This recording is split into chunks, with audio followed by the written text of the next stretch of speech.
So welcome everybody.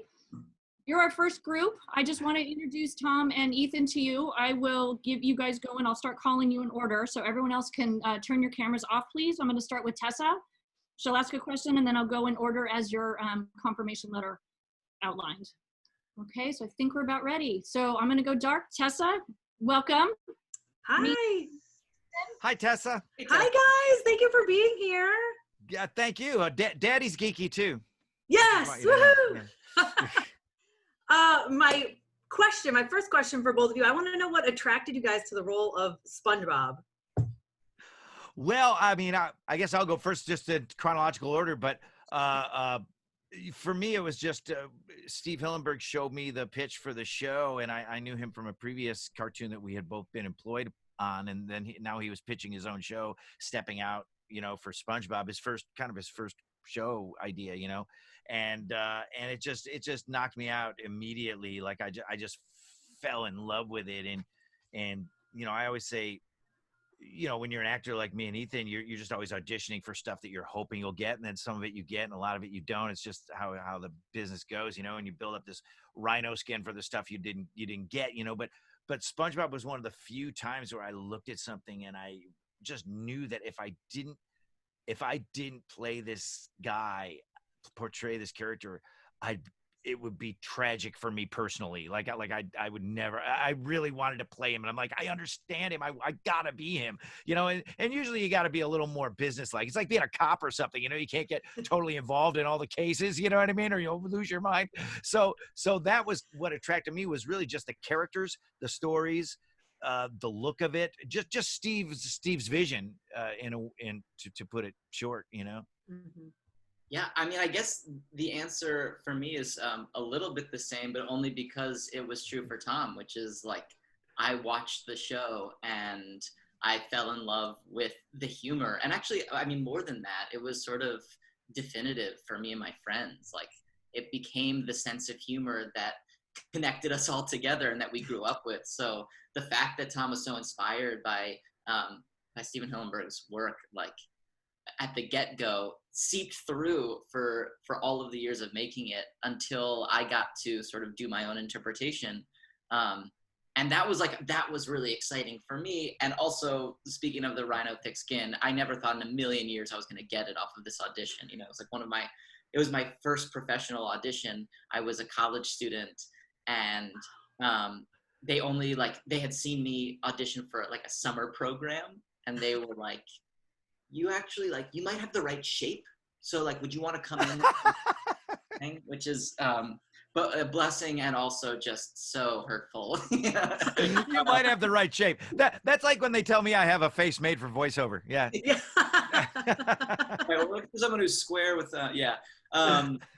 So I mean, I just sort of fell in love with the physical comedy of it all, and there's this like really fun sort of chicken or the egg thing happening, which is that I think the comedy in the show is so like rooted in this silent film sort of slapstick.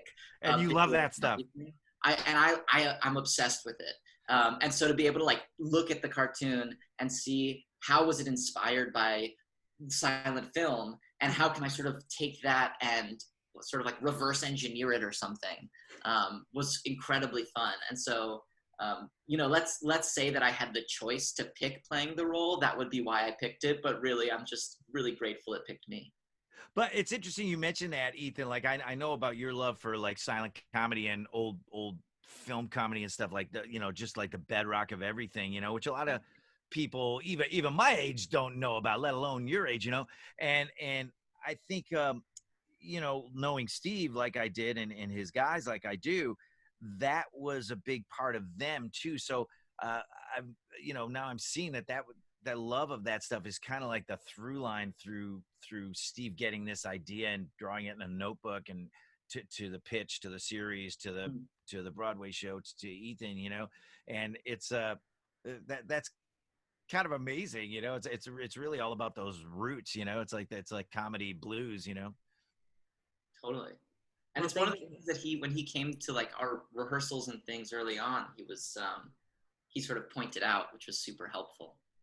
Yeah, he was very articulate, like very, very soft spoken, very soft spoken, but very definitive and about what he saw and what he wanted things to be, you know. So yeah, very helpful guy and personality type in that he lets the artist do what they, you know, he picks you because he likes what you're doing, and then he kind of lets you do that, and but he also offers very helpful parameters, you know, that, but not too many of them where it would box you in, no pun intended.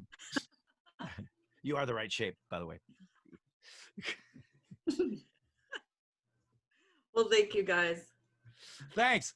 Thank Thanks, you. Tessa. I appreciate it. Yeah, of course. You'll be back. Next, we have I'll be back. She'll be back. Amanda Taylor. She's from Geekly Amanda. Hi, Geekly Amanda. Lots of geeks here today. Hey, you can look what's behind me. I You're see. You're preaching to the choir. Look. Oh, wait, right. Oh yeah.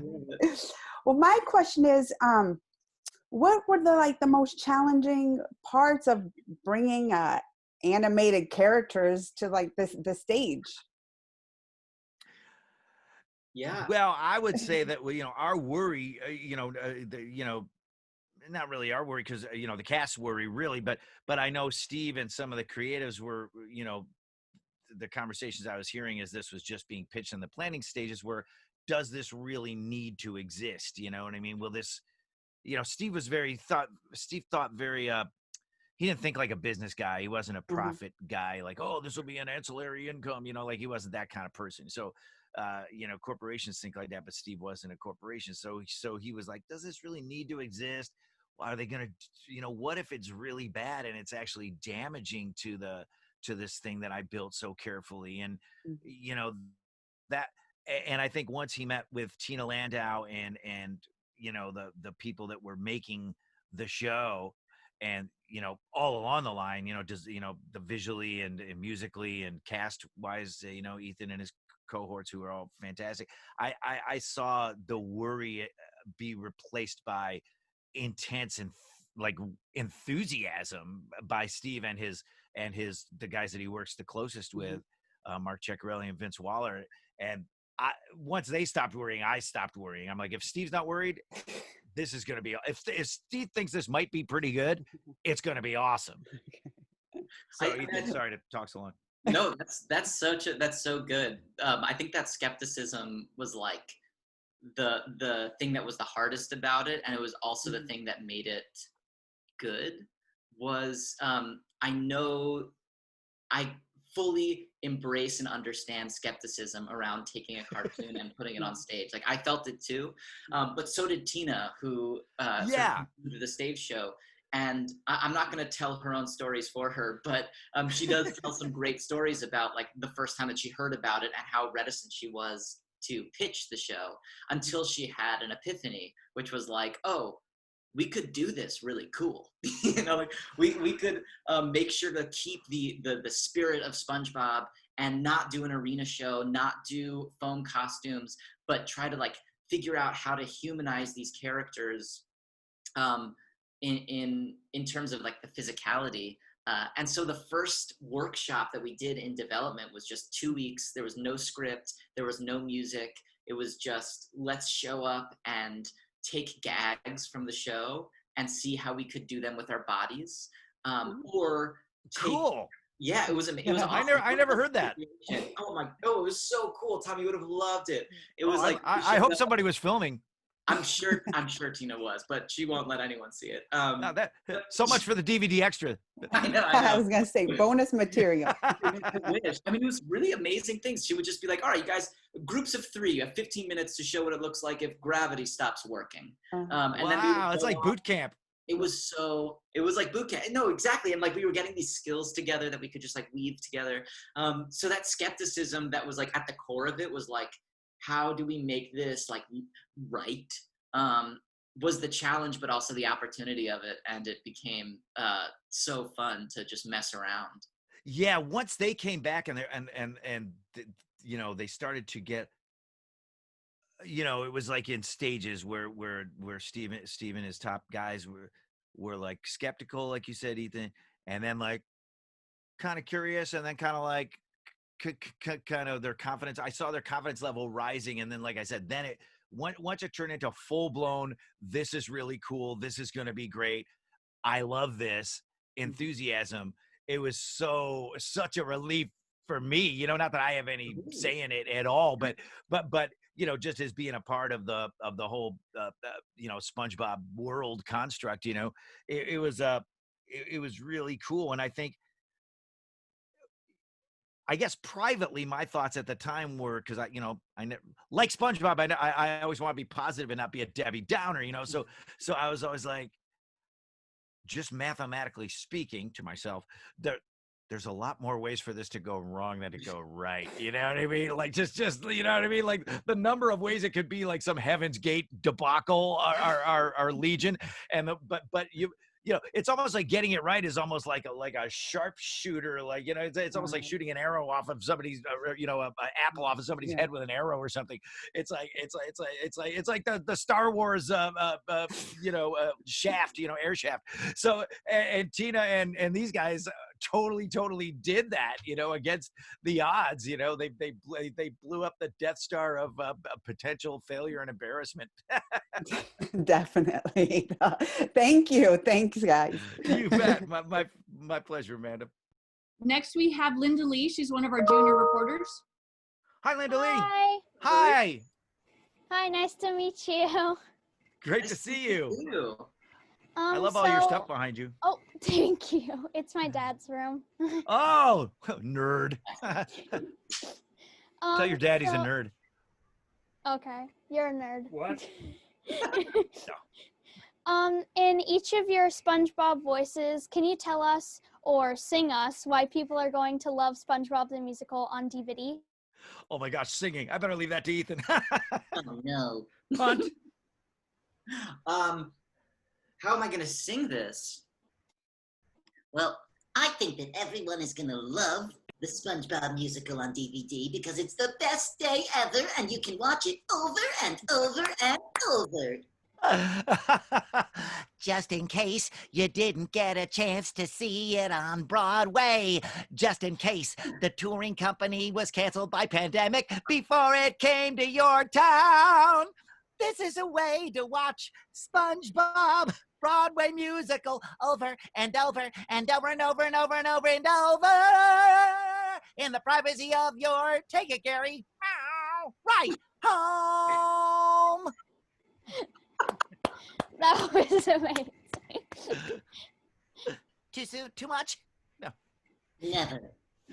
Thank you. Thank you, Linda Lee. That was great. I like that E.T. wore his top hat for the interview today. This is Megan Cooper. He's all dressed up. Out of Georgia. Yes, that was fantastic. That just made my day, that little mini performance right there. Oh, thank you. So going right into that, aside from an amazing musical like SpongeBob, what are some other great ways to get kids excited about theater and the arts like this? Oh, I think that's a really good question. I think from my point of view, the best way to get kids excited about theater and the arts is a combination of accessibility to see it. It's not easy to fly from anywhere in the world to New York, especially nowadays when theater is harder and harder to make live. So accessibility in terms of access on TV and streamers and all of that. But then also arts education in schools. For me, getting to be in a theater class or having theater be part of my curriculum in elementary school is what started the line of really loving it and being passionate about it and using it as a way to explore not just my love of performing, but my love of writing and reading and applying math and set building as the arts education in high school grew. So I think that, in short, it's the combination of accessibility and arts funding. Yeah, great point, Ethan. And you're right. Like, it has to be there for kids to find. And then I love what you said about how, one thing leads to another. It's not, it sounds like whatever draws somebody into something initially, it's not you know, for you, it went way beyond look at me, where you said it was, you know, where it was like writing, and which you do, and math and set building. And like, there's so many ways to be involved in that world, even if you're not an out front kind of person, you know, like being a voiceover person is kind of like, for me, the perfect combination of being out there but not out there, you know, like I call it the shy show off, you know, like if I had a personality, it would be the guy who wants to show off but he's like a little cowardly about it. So it's you know, it has to be there. And of course, with what's going on now and Zoom and everything, it's probably a little harder to do, but also takes on even greater importance. I know I have a 17-year-old daughter that's doing Zoom high school in the room right next door to me right now. And her Play Pro class, drama class, is the bright spot in her day. Like those kids and that tribe that she found in that world, which, you know, we did too, it really is life-changing. I mean, it kind of changes your whole life, no matter what you go on to do, even if you don't go on to do anything in show business or whatever. But you know, it's just really useful no matter what you wind up doing. Great, thank you.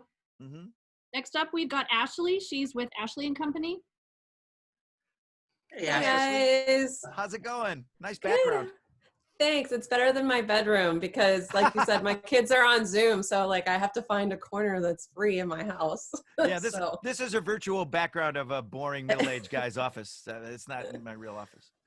No, that's fine. You should see all my geeky stuff, but my husband's in my office, so anyways. I appreciate. Yeah, I know. It's you're describing my life. You're describing my life. So, yeah. So it's so exciting to talk to you both. Tom, you like literally have voiced my childhood. I'm sure as a lot of people that are on this call right now.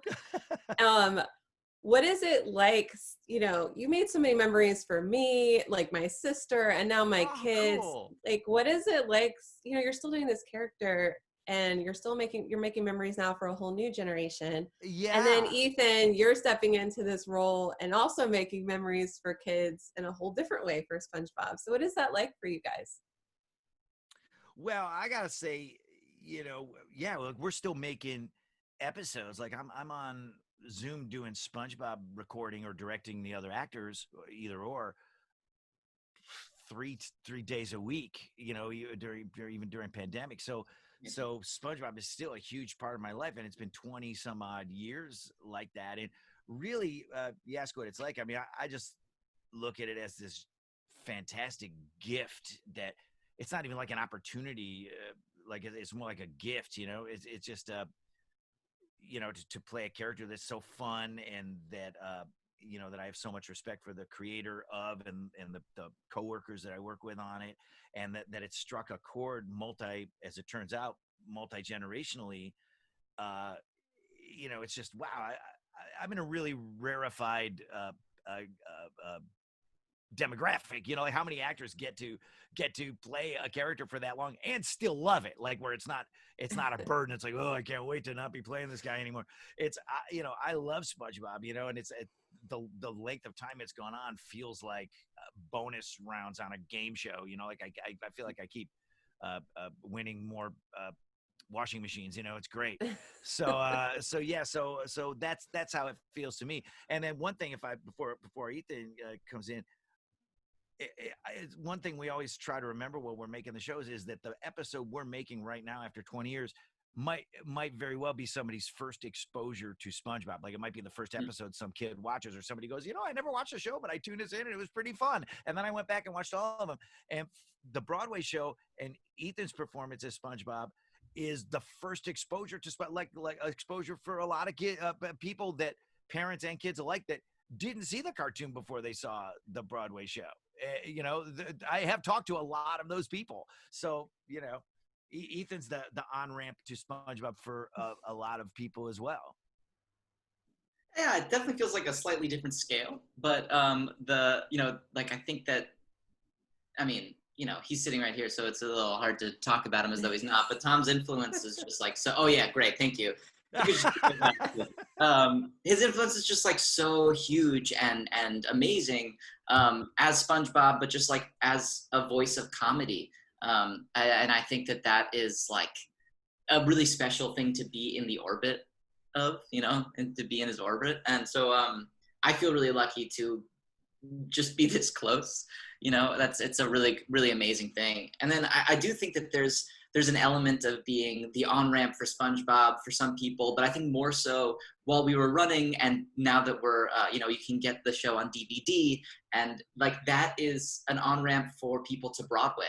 And I think that that's a really exciting thing that feels like, in some ways it feels like a big responsibility, but I also feel really proud of the work that we've done. So I feel really confident in it, you know, like it's a really cool way to bring people from the SpongeBob world into the Broadway world, which is a community that I think is really beautiful and thriving. And so like to be a part of that crossover feels particularly special. Yeah, agreed on all points, Ethan, man. It's multiple on-ramps. You're right. I mean, you know, this, like you said, on ramp to Broadway, that there's that aspect as well. Yeah. That's huge. Thanks, guys. Thanks, Ashley. Thanks, Ashley. Next, we've got Amy. She's from As the Bunny Hops out of North Carolina. Hi, guys. Hi, Amy.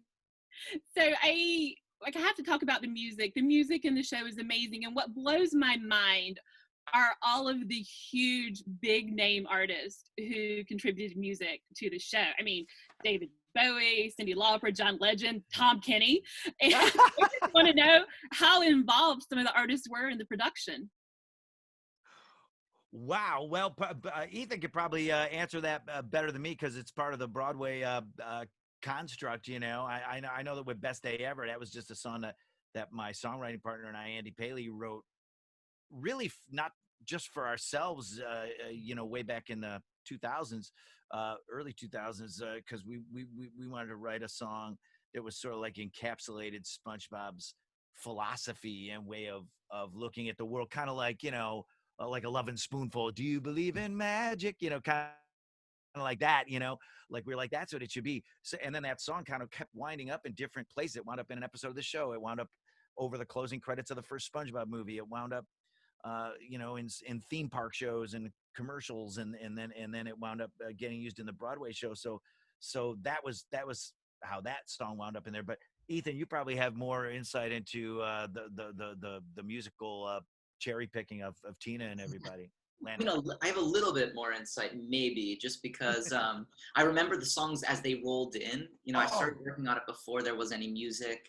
And then, although I will say that in the first workshop that we did, we learned Best Day Ever. I played it on ukulele and guitar. And, nice. You know, Danny was playing trombone, and, you know, everyone was just like, we didn't have you know, it was just this great sort of weird band, and all of the drums were done by Foley. It was awesome. But, you know, I think what was really cool about it was I remember talking about the music before any of the artists gave songs, and Tina Landau, who directed the show and conceived of the stage production, was saying, you know, like, SpongeBob has the best, like, scores. Like, there's always these amazing songs curated for the SpongeBob movies and for, you know, all of these things. She's like, you know, Wilco, Weezer, Ween, anything else with a W that you can name, you know, those are the ones. So she was like intent on finding cool artists who also were right for the moment. And they were really specifically picked for those moments. Like, it was, you know, we knew that there was going to be a really beautiful, soulful sort of love, platonic love ballad between SpongeBob and Patrick at I Guess I Miss You. We knew that there was going to be, you know, the BFF was going to be called BFF. You know, all these things were sort of known. That father-daughter song between Mr. Krabs and Pearl, right? Like you guys knew where those pins were stuck in the musical bulletin board. Exactly. Wow. Well, I will say Steve was a big music guy too. Steve Hillenburg was a big music guy, and like listened to a lot of music, had really good taste in music, or maybe the same bad taste that I do. I don't know. Whenever somebody has the same taste you do, you go, they have good taste, but maybe we just both had crappy taste. I don't think so, but he, you know, him and I would go to see music shows a lot, you know, especially in the early days of SpongeBob before it got so crazy for him. including Bowie, like early on, like 2000, him and I go to see Bowie, and so I think that was really important to him as well. And I think the music chosen for the show and the various styles and stuff kind of does reflect that panoply, that cornucopia of styles. Steve was very a Catholic, small c Catholic in his taste in music. And I think he liked a lot of different stuff. To speak again to like Steve's influence on it, when all of these artists were like first choice artists, they reached out to them thinking like, they're not going to be available. Like John Legend's not going to be able to do this. And everyone said yes because they love SpongeBob and they love the ethos of SpongeBob and they wanted to be a part of it. And so everyone wrote original songs. It was like this really amazing like show of love for the show. And I think it really shines through. I think every song is pretty freaking great. Yeah, and that's a powerful very useful, I should say, aspect of SpongeBob is that it is something that people kind of want to work on and be adjacent to, so it's never really, you never really have to like twist anybody's arm super hard to do something on SpongeBob. They like SpongeBob as a property or whatever just enjoys really goodwill, a lot of goodwill out there in the world. So that's very helpful. Thank you so much. Collaboration wise. Thanks so much, Amy. Thank you, Amy. So Tom and Ethan, we're at about time. We're running a little bit late. I'd love for to get one more question in, but I don't think that's going to happen. So at least I can start off with getting Tessa one in, and then if that's okay. What do you got to do? Should we just get them all? I'm cool to do whatever. Okay. Well, if we can definitely maybe speed the questions up a little bit, we'll try to blow through these last ones as fast as we can. All right. Cool. Sounds good. Lightning round. Right. Well, I'm back. Hi, guys. Okay, I'll be quick. Yeah. I want to know, Ethan, were you intimidated at all to like take on the role of SpongeBob? He's so iconic and amazing. Thanks to Tom. Oh my God, dreadfully so. Yeah, it was so intimidating, but it was also, I think it was the thing that was really liberating pretty quickly was that Tina was quick to say, like, it's got to be Ethan's version of SpongeBob. Don't do an impression of Tom, because you're never going to be Tom SpongeBob. You're never going to be the cartoon SpongeBob. What you want to do is, like, make it part of you, and, like, just when you talk, you're talking, and it's you. And so putting my own interpretation on it was, like, really freeing, and also I think made it feel more truthful and honest and real. Yes. Also, Ethan, I think maybe your background as an athlete might have something to do with that too. Like, you know what I mean? Like just getting in and doing it. You know what I mean? Like just getting in there and get there in the ring and do your best. Yeah, get in your body and the rest will follow. Sort of. Yeah. Well, thank you guys. Yeah. Thanks.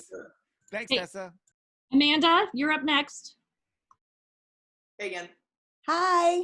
Hi. I'll be quick too. So I want to change a know, bit. if you're bringing this to the, a DVD out next month on stage. Did you have to do any special, taping or voice overs or anything for the DVD? Well, I mean, when we were filming it, when we were filming the production, Tom and I did a bunch of stuff. A bunch of other cast members did like I don't know what's going to be on it, to be honest. So Yeah, I don't not. either. Maybe I not. haven't got we- my but- copy yet. Yeah, me neither. So I probably shouldn't answer this, but we did do some fun other stuff like around the theater with Patchy and the cast, and so that was pretty great. Yeah, because it was aired as a special on Nickelodeon first. So there were like some framing devices and kind of leading up to the broadcast kind of stuff between Patchy the Pirate, the world's biggest SpongeBob fan, and the cast of the Broadway show. So I don't know if any of that made it onto the DVD, but I will say, I think I can say this, is that the Broadway show was never filmed when it was happening. So it had to be remounted and filmed for this special / DVD. So that was definitely some special stuff that had to be done. Yeah. Well, now I'm going to be looking out for your little stuff on maybe a bonus. Yeah, I hope. Thank I'm you. sure it's on YouTube if it's not Yeah. on the DVD. That's true. Hey, Linda Lee, you're up next. Hi, Linda Lee. Hi. So Tom, for this special recorded version of the musical, you got to play Patchy the Pirate on stage. So what was that experience like to go from behind the microphone voicing the character to being the character for this production? Well, it was fun. I'm usually Patchy on the show, but usually Patchy hosts like holiday specials and stuff. So it's usually just Patchy talking directly to the camera. You know, he doesn't really interact with SpongeBob, the cartoon character much. They're in two separate worlds. Yeah. That was a Steve Hillenburg rule. But for me, like I'm not a stage actor. I never was. And having seen the show on Broadway a couple of times, it was really intimidating to go, these guys are like the pro-iest of the pros and going and basically I felt like I was stepping into something that I didn't really totally know how to do. But I guess like Ethan was talking about with the last questioner when he got the part, when you're in an unfamiliar situation, you just want to make it yours and do the best that you can do. Cause there was a Patchy in the Broadway show originally that played by somebody who wasn't me, who did a great job. So yeah, you just get in there and try your best and hope it goes okay. That's kind of my whole approach to life. Thank you. Have a nice Thanks, day. Linda Lee. Ashley, you're up next. Hey, Ashley. I'm back. I thought it was Megan, so I was a little. Anyways, I'll go fast. So SpongeBob has been a cartoon, he's been movies, he's a blimp in the Macy's Thanksgiving Day Parade. Now he's on stage. Where do you guys see SpongeBob going next? Well, the SpongeBob 20 season chip that is implanted directly into your medulla and plays nonstop on a loop, like a fun Clockwork Orange, like a Clockwork Pineapple, is it's the next step. We're working on it. Got it. How about you, Ethan? Where does it go from here? Yeah, I mean, I think that's right. Like, we've already got the blimp, so I think the next step is a projector mounted on the moon so that it can be just above the clouds. It's coming down. You can just be like, oh, I'm about to miss SpongeBob. Oh, no, like, just watch it above us. Yeah, like ozone layer. I love it. A little porous. Love it. Yeah, Love and it. since the ozone layer's not there anymore, it gives us a clearer view. Right, so it's something that's good for the earth. That's gone. I like it. I like it. Speaking of which, thanks for using sustainable bamboo in your background. Oh, Always you're welcome. Thanks, guys. Very eco-friendly. Next up is Megan Cooper. Yes, Hi, so Megan. Ethan, I'm dying to know, was there a learning curve to get SpongeBob's laugh down? And Tom, did you offer some direction? Well, like Ethan was saying, the cartoon SpongeBob and Broadway SpongeBob were necessarily different from each other, and the way that I do the laugh, which is that's sort of not an option when you got to be doing all the choreography and stuff that Ethan was doing. So Ethan pretty much put his own spin on all things SpongeBob, including the laugh. Yeah, I feel like the first thing that I realized was I couldn't do this thing. So I had to figure out how to use vibrato or something. It's just a little tighter. But I can't do learning that. curve. Woof, there was a learning curve. When I auditioned for the part originally, I was way too intimidated to try and do this thing that was so iconic and recognizable. So I just showed up and I did a ha, some version of it. It was terrible. And Tina, I'll deal with the laugh thing later. Yeah. After I book the part. After I book the part, I'll deal with the laugh. And the director was like, okay, great work on most of the audition. Why don't you come back and do the laugh better? It's important. So I started then, and it was it was just sort of years of, also, I mean, just to speak to the thing that we were talking about before, it was just years of okay, this sounds like the laugh, but it doesn't seem like I'm laughing. Let's figure out how to make it feel natural and me and whatever, and all of that sort of actory stuff. Yeah. But with the laugh. I know there's definite science behind all this stuff. You know what I mean? Like people oftentimes don't realize that, you know what I mean? That there's actually like all this kind of math and kind of figure, test tubes and, mental test tubes, figuring things out of like, how do I make this noise or put forth this physicality, on stage, or, how do you do that, And I mean, I think the Broadway show did such a great job with overcoming physics. Tina would even say like 10% more or like 30% less. It was like really was like we were trying to like dial in, Like our heads up, Thank you. That's 28.8%. I said 30. Would you please do your job? We're going to finish up this group with Amy. Great. Hi again. Okay, so as somebody who has maybe like one funny voice that I don't even do that well, I'm always blown away by people who are great at voices. But especially somebody like you, Tom, who is so prolific and does so many well-known voices. How do you keep them all straight? Keeping them straight is easier than just kind of finding new stuff for your voice to do. I love auditioning. I audition every day, right here in this room with this microphone here. And I tell my agent, like, send me everything, the straightest, most boring stuff to the craziest, I member FDIC to the craziest cartoons you've ever heard in your life, because I like doing it all and just figuring it out. And that's the fun part. It's really all I ever wanted to do. I never, like, being a cartoon voice guy was my dream job as a kid. It's not like something I arrived at after well, wow, I just wound up here, which a lot of voiceover people did. They were doing other stuff and then they go, wow, voiceover is cool. Maybe I'll just stay here. I was always like trying to claw my way into voiceover, and it was the toughest nut for me to crack, like harder than on camera and write and stand up and writing, like getting my nose under that voiceover tent was like took forever seemingly, so that, I'm just glad to be doing it. So I like thinking up all those different voices. That's fun. And then keeping them straight is the voiceover director's job. I'll let them do that. That's it. Well, thank you. Thanks. So that